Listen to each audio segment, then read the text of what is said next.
Hey, what's up, guys? This is Church of Caboose, the part-time gamer, and welcome back to my corner of the internet. This video, I figured we're going to talk about stuff that I'm actually kind of excited about within season of the Splicer, because, we had kind of a rough launch. There were lots of speculations, also by me, about things like the stasis sidearm and impacts it would have. So I kind of figured, hey, let's throw some positive stuff out there, because albeit, Glad was like, hey, this is the roughest launch I've ever been a part of, and I'm not going to, dispute that. That was at work, so I didn't get to experience any of that. So I was like, hey, there's some cool stuff in here. There's things that got me excited, and I figured we were going to talk about it. So I'm going to try to kind of just keep it down to 5 things that I'm really excited about within season of the Splicer. So before we get on into it, though, make sure you subscribe to my channel.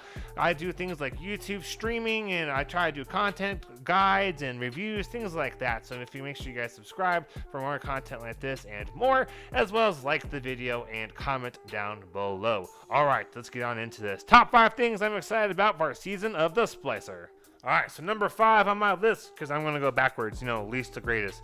So number 5 is going to be the story and the characters. A big complaint in general with Destiny in the past has been that much of the story is hidden behind like Grimoire cards, things that require external sources like Ishtar Collective, as opposed to the game.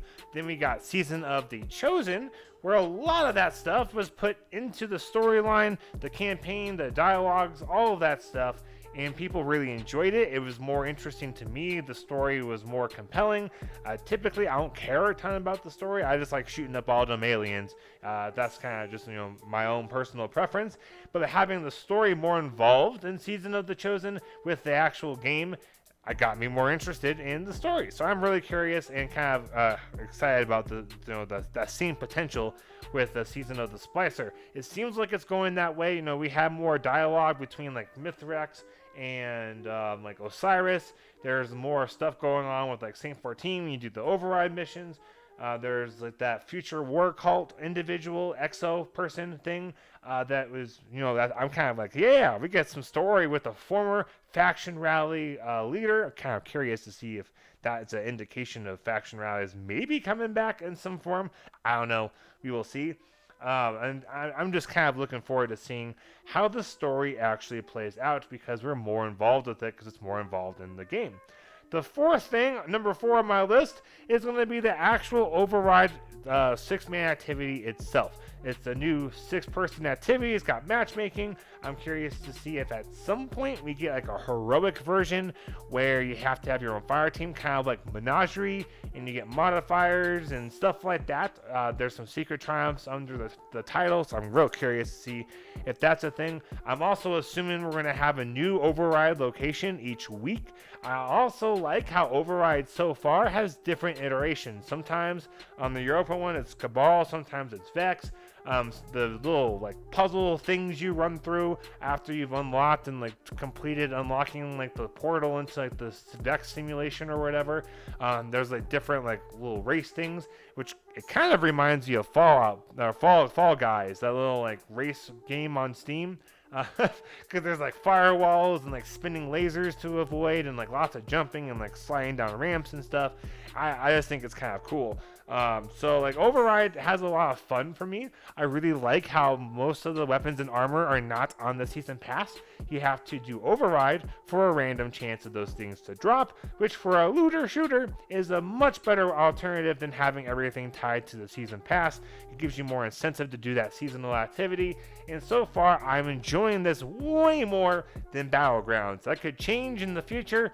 Like the first time, like one time I ran Battlegrounds, I was like, oh, this is alright. And then after that, I was like, oh my god, this is so boring. And Override right now, maybe it's just because of the orbs, maybe there's more stuff you have to actually do than just like kill things and throw a ball. I don't know. This is just being more fun for me right now with Override. So that's kind of the 4th thing on my list. 4 things I am excited about. Top 5 things I'm excited about with Season of the Splicer. The 3rd thing, number 3, is the artwork. The artwork, I think, is outstanding. I love the Tron vibe of all the emblems and the override activities. I love like the neon purpley pink stuff. I don't know why. It's just kind of a thing I really like to see visually. I like how the weapons look, and I think the appearance of loot is really important. If you don't care how something looks, especially if it's armor, you're probably less likely to try and chase it.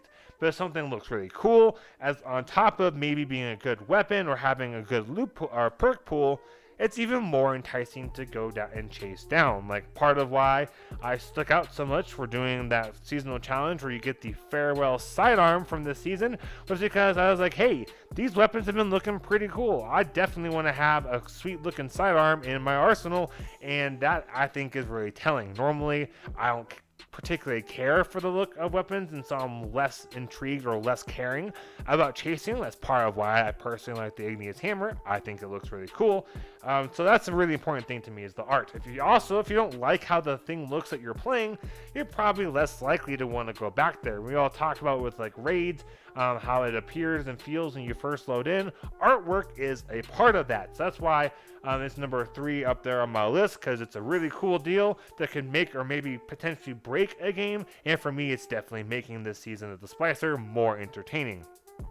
Number 2 is the weapon synergy. The seasonal artifact has lots and lots of different awesome looking mods. They've got things like unstoppable grenade launcher, which, by the way, y'all, anarchy boys, it's gotta be so strong. When you've got the ability to have unstoppable anarchy, you can do like unstoppable truth teller, salvager salvo, all those grenade launchers, and then we got a kinetic grenade launcher as well, thanks to this season. Like, you got lots of grenade launcher options to have unstoppable on. Deafening Whisper from Season of the Hunt would be something that you could probably go after and chase and get some really cool rolls of, because I'd be intrigued if that deafening blast, like the little void wall, would count and do unstoppable. I don't know, but I love anarchy, and now it can have unstoppable mods, and so we can actually use this to not just kill bosses, but to tank champions even faster. Think about things like the Grandmaster version of the Arms Dealer, where you got those 3 unstoppables coming at you after that second tank drops in. Think of how much faster you'd be able to kill them. You could stick 3 of those champions together and they'd be non-stop stunning themselves, as well as gain repeatable damage and increase damage because of the whole effect when you stun a champion. And now there's a mod that when you stun a champion, it does like explosive like damage or something. So you could have, in theory, if we were able to do Grandmaster on something like Arms Dealer, where you got a couple of unstoppables together, have like 3 of them chained together going every time they get stunned. And to me, that just sounds really, really cool. There's other mods, like if you do damage on certain enemy types with a grenade launcher, it loads the rest of your weapons.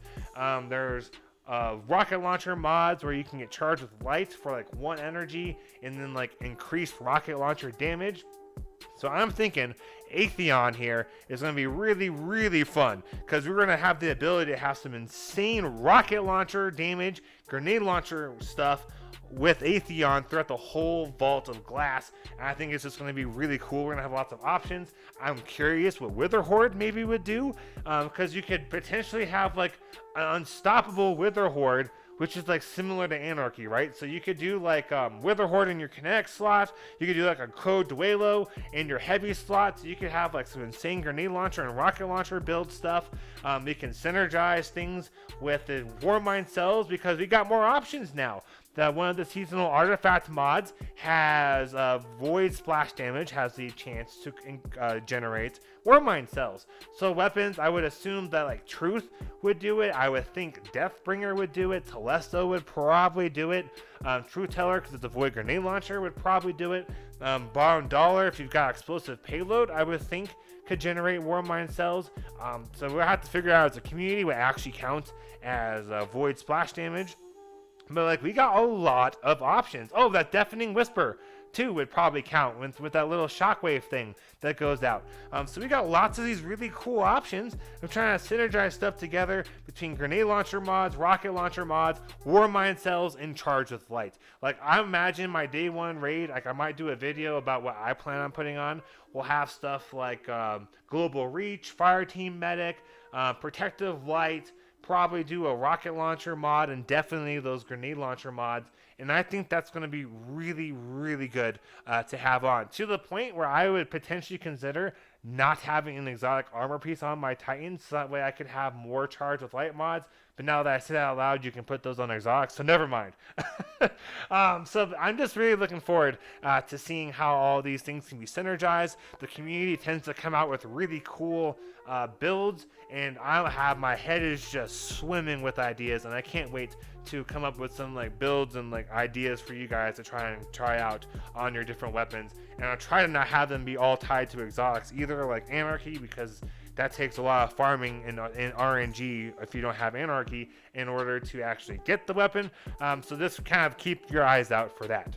Then lastly, number one thing I'm most excited about for this season of the Splicer is dun, dun, dun, dun, the Vault of Glass.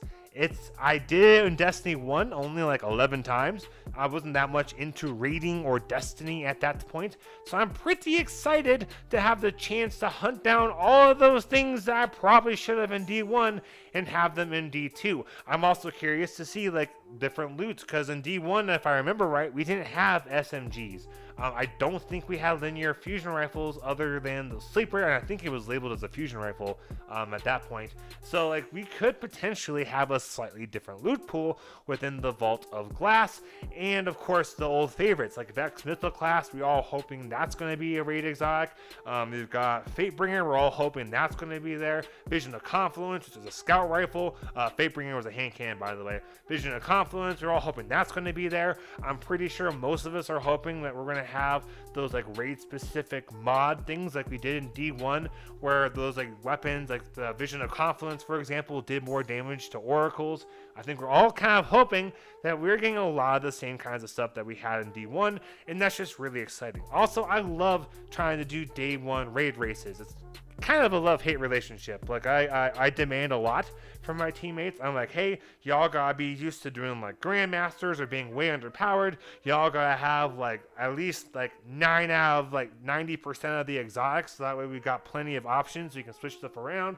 Y'all need to have your vaults full with things like 1300 varieties that you don't care about, so that way for like, okay, sleeper stimulant, like pull that out of your vaults, we're gonna try this, and then you can just make it to the power that we need to have it. I also demand a lot of stuff out of them, and it's because I love the day one raid race. So we're gonna be streaming that on YouTube here on May 22nd. We're gonna probably start a little bit before the reset, 10 a.m. Pacific, because we're gonna group up in the tower, things like that, so that way we can try and get right into it right when the raid is available and just kind of see what happens. I like the day one raid races. It's just something I enjoy doing because it's challenging. The Deepstone Crypt, we did our best, didn't beat it. And the next day, as soon as contest modifier was out, we beat it in like 2 hours, and that was a little disheartening. I just like the challenge, and so we're doing another day one raid race, which is part of why I find VOG so exciting. All right, y'all, thank you guys so much for watching. Let me know down below, what are you most excited about so far with season of the Splicer? Are there anything you're disappointed about? Just let me know down below. Also, make sure you guys subscribe, you sons of bitches, because it's the right thing to do. Make sure you like the video, and of course, help me out and share the video around with all your friends and family. Maybe to that uncle of yours that's looking for a friend. Who knows? We can become friends. All right, thank you guys all so much for watching. Have a great week, and happy grinding, y'all.